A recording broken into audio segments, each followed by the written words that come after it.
సభాధ్యక్షులు మంత్రివర్యులు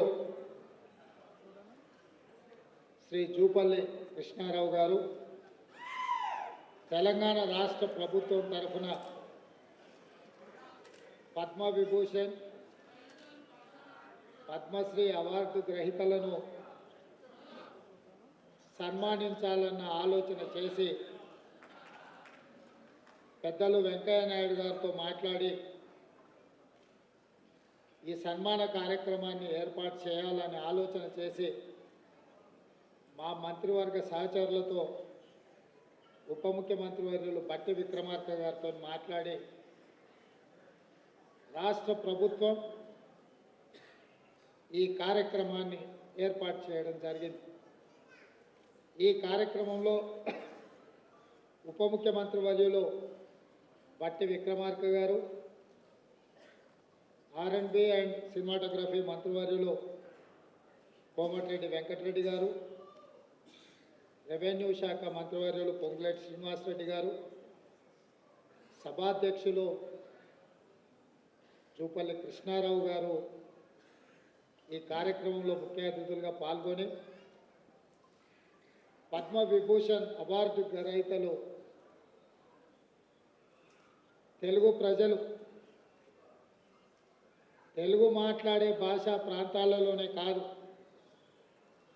ఢిల్లీకి వెళ్ళినప్పుడు ఏ అవసరం ఉన్నా ఎవరినైనా కలిసి తమ మనసులో మాట చెప్పుకోవాలన్నా నిలువెత్తు తెలుగు విగ్రహం ముప్పవరపు వెంకయ్య నాయుడు గారిని ఈ సందర్భంగా రాష్ట్ర ప్రభుత్వం సన్మానం చేయడం అనేది మనల్ని మనమే సన్మానం చేసుకోవడం అంత గొప్ప కార్యక్రమం. అదేవిధంగా మీ అందరి అభిమాన నాయకుడు, గొప్ప నటుడు, పున్నమి నాగు సినిమాలో నటనలో a commitment ఉండేనో Uyyalawada Narasimha Reddy cinema సందర్భంగా చేసిన నటనలో అదే కమిట్మెంట్. అంటే వారికి సినీ రంగంలో తొలినాళ్లలో అవకాశం వచ్చినప్పుడు ఈ అవకాశాన్ని జారవిడ్చుకోకూడదు, ఈ అవకాశం ద్వారా పైకి వెదగాలని, ఇండస్ట్రీలో నిలదొక్కుకోవాలని ఏ కన్విక్షన్తో కమిట్మెంట్తో వారు తన వృత్తిని చాలా గౌరవప్రదంగా కొనసాగించారు. 46 సంవత్సరాల తర్వాత కూడా నటనలో వారి తపన ఈ రోజుకు అదే స్థాయిలో కనిపిస్తుంది. వారే మిత్రుడు చిరంజీవి గారు.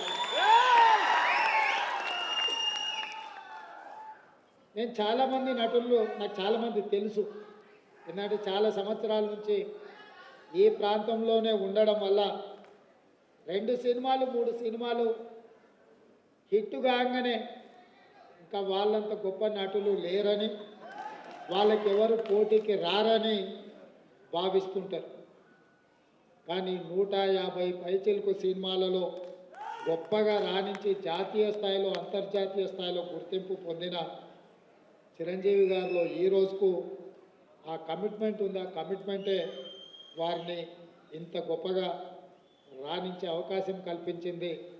అలాంటి వారిని మా రాష్ట్ర ప్రభుత్వం సన్మానం చేయడం అనేది మా బాధ్యతగా మేము భావిస్తున్నాం.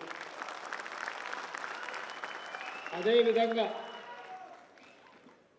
గ్రామీణ ప్రాంతాలలో మారుమూల పల్లెల్లో పెరిగి స్థానిక కళలు వృత్తిగా మార్చుకొని వాటిని ప్రదర్శిస్తూ అందులోనే తమ జీవితాన్ని గడిపిన పద్మశ్రీ అవార్డు గ్రహీతలు వేలు ఆనందచారి గారు, శ్రీ దాసరి కొండప్ప గారు, శ్రీమతి ఉమా మహేశ్వరి గారు, గడ్డం సమ్మయ్య గారు, బంజారా కెతావత్ సోమ్లాల్ గారు, శ్రీ కూరెళ్ళ విఠలాచార్య గారు, వీరందరికీ కూడా కేంద్ర ప్రభుత్వం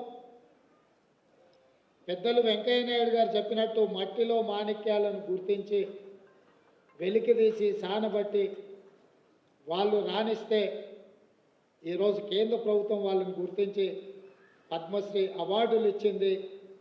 మన వాళ్ళను, మనలో ఒకరిని కేంద్ర ప్రభుత్వం గుర్తించి పద్మశ్రీ అవార్డులు ఇచ్చినప్పుడు మీ అందరి సమక్షంలో వాళ్ళని సన్మానం చేయడం రాష్ట్ర ప్రభుత్వం బాధ్యతగా భావించి ఈరోజు ఈ కార్యక్రమాన్ని ఏర్పాటు చేయడం జరిగింది.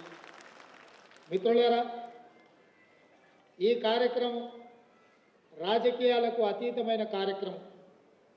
ఈ కార్యక్రమం ఒక మంచి సాంప్రదాయాన్ని నెలకొల్పడానికి మా ప్రభుత్వం చేస్తున్న ప్రయత్నం. తెలుగువాడు ఎక్కడున్నా మనవాడే, ఏ ప్రాంతంలో ఉన్నా మనవాడే. ఈ దేశంలో హిందీ భాష తర్వాత అత్యధికంగా మాట్లాడుకునే భాష తెలుగు భాష. దేశంలో రెండవ భాష అత్యధికంగా మాట్లాడుకునే భాష తెలుగు భాష. ఇవాళ మన భాష అంతరించిపోతుందేమన్న అనుమానం వస్తున్న సందర్భం. మన కవులు, కళాకారులు గ్రామీణ ప్రాంతాలలో సాంప్రదాయబద్ధమైన ఈ వృత్తులను వదిలేస్తే చరిత్రలో కనుమరుగవుతుంది.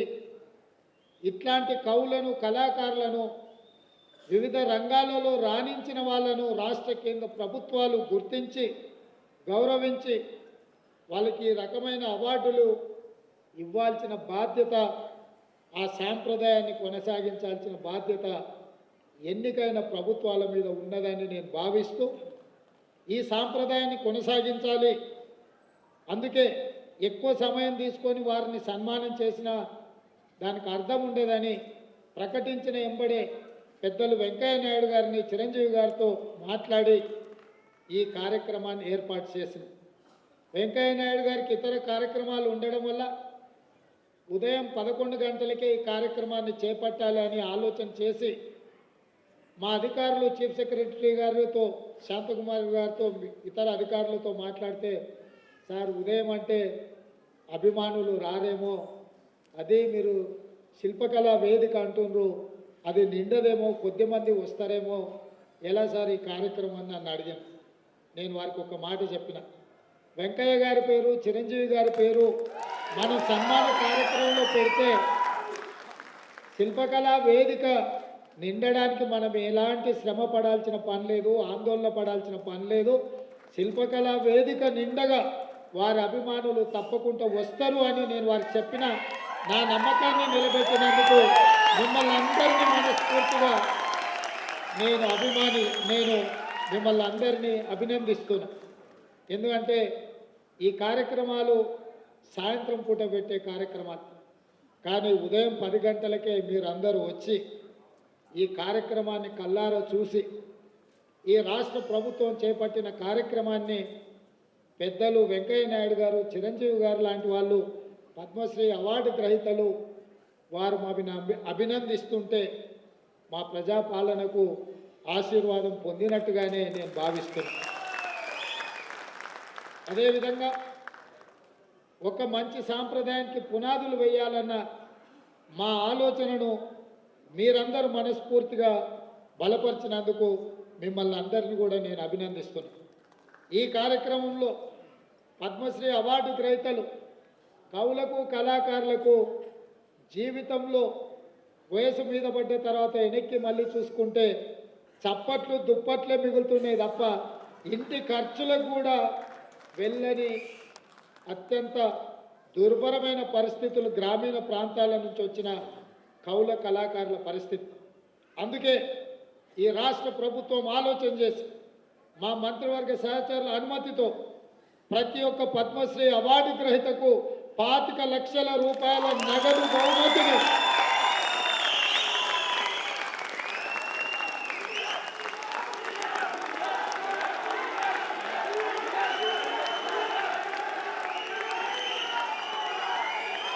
రాష్ట్ర ప్రభుత్వం ఈ పద్మశ్రీ అవార్డు గ్రహీతలను చప్పట్లు దుప్పట్లతోనే కాదు, నగదు బహుమతి ఇవ్వడం ద్వారా జీవితాంతం ఈ కళలకే వారు అంకితం చేసి మిగతా జీవితాన్ని కూడా ఈ కళలోనే వాళ్ళు రాణించాలని మన ప్రభుత్వం, ప్రజాప్రభుత్వం 25 లక్షల రూపాయలతోటి నగదు బహుమతి వారికి ఇవ్వాలని మా ప్రభుత్వం నిర్ణయం తీసుకున్నది. ఈ వేదిక మీదనే పెద్దలు వెంకయ్య నాయుడు గారు, మిత్రులు చిరంజీవి గారి చేతుల మీదుగా వారికి ఆ నగదు బహుమతిని ఇవ్వాల్సిందిగా వారికి విజ్ఞప్తి చేస్తున్నా. అదేవిధంగా ఈ నగదు బహుమతితో పాటు ప్రతి నెల వారి ఖర్చుల కోసం, ఎందుకంటే వైద్యము ఆరోగ్యము ఖరీదైంది, ఇంట్లో చిన్న చిన్న ఖర్చులు కూడా ఈరోజు పెరిగిపోయినాయి. అందుకే ప్రతి నెల ఈ కవులకు కళాకారులకు 25,000 రూపాయల పెన్షన్ ఇవ్వాలని కూడా ఈరోజు, ఎందుకంటే వాళ్ళు నిరుపేదలు. దాసరి కొండప్పని చూసింది కదా, మా జిల్లా వాడు, నా పక్కనే దామరగిద్ద మండలం, అత్యంత పేద కుటుంబం నుంచి వచ్చింది. వాస్తవంగా మనం ఇట్లాంటి రివార్డులు ఇవ్వాలన్నా వాళ్ళు అక్కడి నుంచి ఇక్కడికి కారులోనో కావలసిన వాళ్ళని తీసుకొని ఇంత దూరం రావాలంటే కూడా తవ్వ ఖర్చులు కూడా కష్టంగా ఉండే పరిస్థితులు. ఇట్లాంటి పరిస్థితుల్లో వీళ్ళను గౌరవించడం, వారికి ప్రతి నెల 25,000 రూపాయల పెన్షన్ ఇవ్వాలన్న ఆలోచన మా పెద్దలు హనుమంతరావు గారి అనుమతితోటి వారికి ప్రతి నెల 25,000 రూపాయలు ప్రభుత్వం నుంచి పెన్షన్ లాగా వారికి ఇవ్వాలి అని చెప్పి మా ప్రభుత్వం నిర్ణయం తీసుకున్నది. మిత్రులారా, నేను ఒకే ఒక్క మాట ఈ వేదిక మీద నుంచి చెప్పదలుచుకున్నాను.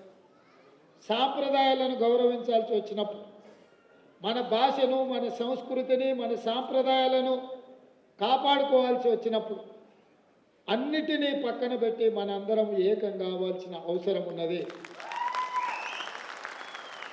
మనం అలా కలిసిపోయి కార్యక్రమాలను చేపట్టకపోతే కాలగర్భంలో మన భాష, మన సంస్కృతి కలిసిపోయి, ఒకప్పుడు తెలుగు భాష ఉండే, ఒకప్పుడు ఇలాంటి కవులు కళాకారులు ఉండే అని లైబ్రరీలో చదువుకునే పరిస్థితులు వస్తాయి. అలాంటి పరిస్థితులు రాకుండా ఉండాలి అని అంటే రాజకీయాలకు అతీతంగా సాంప్రదాయాలను కాపాడడానికి మనమందరం కూడా కృషి చేయాల్సిన అవసరం, బాధ్యత ఉన్నది అని చెప్పి నేను భావిస్తున్నా. తప్పకుండా పెద్దలు వెంకయ్య నాయుడు గారు చెప్పకనే కొన్ని అంశాలను వారు ప్రస్తావించారు. ఎందుకంటే నేను విద్యార్థి దశ నుంచి, వారు మాకు బాగా తెలుసు, వారి దృష్టిలో విద్యార్థి దశ నుంచి నేను ఉన్నప్పటి నుంచి కూడా వారి దృష్టిలో నేను ఉన్నాను. అక్కడి నుంచి ఇక్కడి వరకు రాజకీయ పరిణామ ఎదుగుదల వారు చూస్తూనే ఉన్నారు.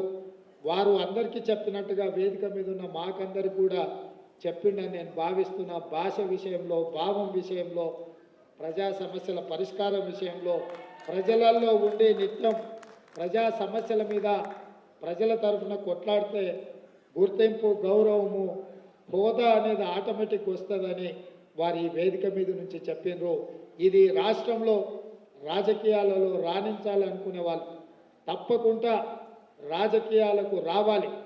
ఎందుకంటే ఈ రాష్ట్రాన్ని, కేంద్రాన్ని బలమైన రాష్ట్రంగా, దేశంగా నిర్మించుకోవాలి అనుకుంటే బలమైన నాయకత్వం ఉండాలి, దేశం పట్ల భక్తి ఉండాలి. రాష్ట్రం అభివృద్ధి పదం నడిపించడంలో మనందరం కలిసికట్టుగా ముందుకు వెళ్ళాలి. అట్లా చేసుకున్నప్పుడే ప్రపంచ దేశాలతో మనం పోటీ పడి దేశాన్ని అభివృద్ధి పదం వైపు నడిపించే అవకాశం ఉంటుంది. తప్పకుండా మీ ఆలోచన, ఎందుకంటే 1978లో విద్యార్థి దశ నుంచి మీరు మొదటిసారి ఎమ్మెల్యేగా ఎన్నికై కీర్తిశేషు జైపాల్ రెడ్డి గారు అంతకంటే ముందే 3 సార్లు ఎమ్మెల్యేగా అయినా మీరిద్దరూ ఆనాటి ఉమ్మడి ఆంధ్రప్రదేశ్లో జంట కౌలలాగా ప్రతిపక్షంలో ఉండి పాలకుల మీద పదునైన భాషలో పదును ఉండాలి, సమస్యను సృష్టించే విధంగా ఉండాలి. అలాంటి భాషతోని సమస్యని లేవనెత్తి ప్రభుత్వం యొక్క ఆలోచన విధానంలో మార్పు తీసుకురావడానికి ఆ రోజు మీరు ఈ కార్యక్రమం మొదలుపెట్టి అక్కడి నుంచి ఉపరాష్ట్రపతి వరకు మీరు ఎదిగినరు. వివిధ దశలలో మీ పోరాటాలు ఈ ప్రాంత ప్రజలు దేశ ప్రజలు చూసిండ్రు. ఒక్క విషయం నేను మిత్రులకు చెప్పదలుచుకున్నా, నాకు తెలిసి దేశం నలుమూలల రోడ్డు మీద ప్రయాణం చేసి ఎక్కువ సభలలో పాల్గొన్న నాయకులను ఒకవేళ లెక్కిస్తే వెంకయ్య నాయుడు గారే ముందు వరుసలో ఉంటారు, మొదట ఉంటారని నేను భావిస్తున్నా. వారి జీవితంలో ఏ ఒక్క రోజు కూడా విశ్రాంతి తీసుకున్నట్టు నాకు తెలియదు. దేశం నలుమూలల ప్రజా సమస్యల మీద వారు ఎన్ని వందల కిలోమీటర్లు ఉన్న రోడ్డు ప్రయాణం చేసి తప్పకుండా కార్యక్రమాలను పిలిచిన ప్రతి కార్యక్రమానికి సమయానికి హాజరవ్వాలన్న ఆలోచనతోటి వారు సేవలు అందించారు. వారు ఈ దేశానికి రాష్ట్రపతి అవుతారని నేను భావించిన, భవిష్యత్తులో ఆయన ఉపరాష్ట్రపతి తర్వాత రెండవ తెలుగువాడుగా ఆనాడు నీలం సంజీవరెడ్డి గారు రాష్ట్రపతి అయినరు. వెంకయ్య నాయుడు గారు కూడా ఈ దేశానికి రాష్ట్రపతికి ఎదగాల్సిన అన్ని అర్హతలు ఉన్నాయి. తప్పకుండా వారికి అవకాశం వస్తుందని నేను భావిస్తున్నా, రావాలని నేను కోరుకుంటున్నా. ఎందుకంటే ఢిల్లీలో మన తెలుగు వాళ్ళ లీడర్షిప్ అనేది కొంత తగ్గినట్టుగా కనిపిస్తుంది. ఎందుకంటే పార్లమెంట్ సభ్యులు చాలామంది వ్యాపకాలు ఉన్నోళ్ళు ఎక్కువ మంది వస్తుండ్రు. ప్రజా సమస్యల మీద అవగాహన ఉండి అవసరం అనుకుంటే జాతీయ స్థాయిలో ఇతర నాయకులనైనా పిలిపించి మాట్లాడగలిగిన శక్తి సామర్థ్యాలు ఉన్న నాయకత్వం తగ్గుతున్నట్టుగా కనిపిస్తుంది. రేపు జరగబోయే పార్లమెంట్ ఎన్నికల్లో అలాంటి నాయకత్వాన్ని ఎన్నుకుంటే ఢిల్లీలో మన వాళ్ళు ఎవరైనా వెళ్తే పార్టీలకు అతీతంగా ఏదైనా సమస్య తీసుకొని వెళ్ళినప్పుడు చెప్పగలిగి మాట్లాడగలిగిన నాయకత్వం ఉండడం అవసరం ఉంది. రాబోయే పార్లమెంట్ ఎన్నికల్లో అలాంటి నాయకులను గెలిపించాల్సిందిగా కోరుకుంటూ మీ అందరి దగ్గర సెలవు తీసుకుంటున్నా. ధన్యవాదాలు మిత్రులారా. ధన్యవాదాలు సార్. గౌరవనీయులైన ముఖ్యమంత్రి గారు, గౌరవనీయులైన వెంకయ్య నాయుడు గారు, చిరంజీవి గారి చేతుల మీదుగా